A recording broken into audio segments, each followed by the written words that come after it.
Hello everyone, welcome to my channel Abhigyanam. आज के इस वीडियो में प्लेटो स्टेटस ऑफ एजुकेशन की बात करेंगे। प्लेटो की जो शिक्षा व्यवस्था थी उसमें एथेंस और स्पार्टा दोनों राज्यों की शिक्षा व्यवस्था का गुण देखने को मिलता है। प्लेटो ने एथेंस से जहां शिक्षा का व्यक्तिगत रूप लिया, वहीं स्पार्टा से उन्होंने शिक्षा का सामाजिक रूप लिया कि शिक्षा जो है वो राज्य के निर्देशन नियंत्रण में होना चाहिए। प्लेटो की शिक्षा व्यवस्था में एक सबसे महत्वपूर्ण गुण देखने को मिलता है कि वो पुरुषों और स्त्रियों को समान शिक्षा की वकालत करते थे। उनका कहना था कि शारीरिक बनावट के अलावा पुरुषों और स्त्रियों में बौद्धिक क्षमता और दक्षता में किसी प्रकार का कोई अंतर नहीं है। तो इस प्रकार उनका ये जो शिक्षा प्रणाली थी वो वर्तमान शिक्षा प्रणाली में काफी प्रासंगिक रखता है।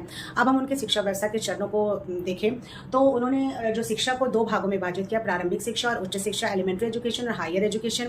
प्रारंभिक शिक्षा मुख्यतः 3 रूपों में विभाजित थी, जन्म से 6 वर्ष, 6 से 18 वर्ष, 18 से 20 वर्ष। जो जन्म से 6 वर्ष था उसमें वो उन्होंने कहा कि परिवार में ही अनौपचारिक रूप से शिक्षा दी जाए, बच्चों को सरल कहानियां प्रस्तुत की जाए और इस शिक्षा का जो मुख्य फोकस था वो क्या था, physical growth and good habits, ताकि उनमें नैतिकता का विकास हो सके। पुनः जो प्राइमरी शिक्षा थी वो 6 से 18 वर्ष में थी, उसमें उन्होंने संगीत और व्यायाम पे ज़्यादा जोर दिया, जिम्नास्टिक पे, म्यूजिक, लिटरेचर पे दिया, ताकि जो छात्र हैं उसमें डिसिप्लिन हो सके, मोरल वैल्यूज डेवलप कर सके, बॉडी एंड माइंड ट्रेनिंग हो सके। उन्होंने कहा कि शारीरिक विकास का जो व्यायाम है उसमें केवल हिस्ट पुष्ट रखना ही बच्चों का उद्देश्य नहीं है, बल्कि उन्हें औषधि शास्त्र का भी ज्ञान हो ताकि वो निरोग रहे, क्योंकि उनका मुख्य उद्देश्य था आदर्श राज्य में कुशल दार्शनिक की स्थापना करना। तो इसीलिए वो शारीरिक रूप से बच्चे मजबूत बने, इस पर वो ज़्यादा ध्यान रखते थे। जो सेकेंडरी एजुकेशन है जो 18 से 20 वर्ष है, जिसमें मिलिट्री एजुकेशन की बात की गई, उसमें उन्होंने मुख्यतः सैन्य वर्ग के लिए शिक्षा की बात की। कहा कि जो शिक्षा का नेचर होगा वो फिजिकल एंड डिफेंस ट्रेनिंग दी जाएगी, कैसे अपना वो शारीरिक विकास कर सके, कैसे राज्य में वो अपना साहस और शौर्य दिखाते हुए राज्य की रक्षा कर सके। तो जो मुख्य फोकस था करेज था, स्ट्रेंथ था, सर्विस टू स्टेट था। उसके बाद हम हायर एजुकेशन की बात करें तो प्लेटो ने हायर एजुकेशन को 2 भागों में विभाजित किया, 20 से 30 वर्ष और 30 से 35 वर्ष।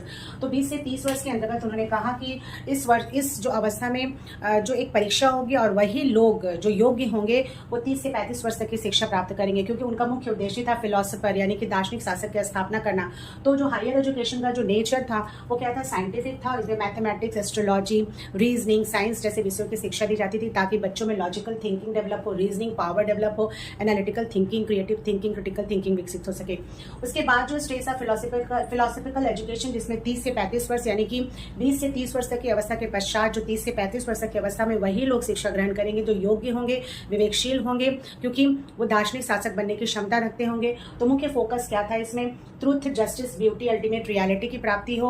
और शिक्षा का नेचर क्या था, दर्शन शास्त्र की शिक्षा दी जाएगी और डायलेक्टिक्स की शिक्षा दी जाएगी, द्वंद्ववाद की शिक्षा, तर्क वितर्क के द्वारा। जो स्टेज है प्रैक्टिकल ट्रेनिंग की, जो कि 35 से 50 वर्ष है, तो प्लेटो का कहना है कि 15 वर्ष जो लास्ट के होंगे 35 के पश्चात 50 वर्ष तक, उसमें जो दार्शनिक शासक है वो व्यवहारिक समस्याओं का समाधान करेगा। तो एजुकेशन का नेचर